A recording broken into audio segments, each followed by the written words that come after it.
எல்லா சாமானியும் அதுல என்னென்ன கிடக்குன்றதெல்லாம் எங்களுக்கு தேவையில்லை. உங்களுக்கு ஒன்றே ஒன்று மட்டும் நான் சும்மா சொல்றேன். அதுல வந்து சிகரெட் பெட்டி எடுத்து பார்த்தீங்கன்னா எந்த ஒரு சிகரெட் பெட்டியிலையும் மிகவும் உடலுக்கு ஆரோக்கியமானது, உங்களுக்கு ஆண்மையை கூட்டக்கூடியது என்றெல்லாம் போட்டு சிகரெட் கிடக்கும்.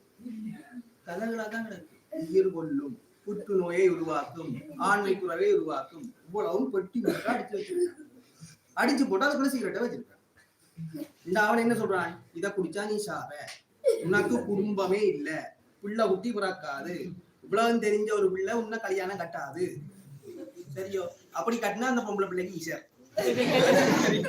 இவ்வளவு அவன் அந்த பொட்டியில சொல்லி வச்சிருக்கான். சொல்லி போட்டு போன வந்து விற்கிறான். நான் என்ன ஒரு சிகரெட் 120 ரூபான்னு நினைக்கிறேன். 100க்கு மேலன்றதையும் அவ்வளவு தெரியாது. 100 பிளஸ். நான் ஒரு நஞ்ச ஒரு கப்பில வார்த்தை கொண்டு வந்து, தம்பி இது நஞ்சடா குடியடா இவனுக்கு கொடுத்தா இவன் எழுந்து எனக்கு சொப்பிய போட்டு கலாறு அடிப்பாங்க. 120 ரூபா வேண்டி குடிக்குதுன்னா அதை போல லூஸ் யாராவது இருக்கும் சிகரெட்.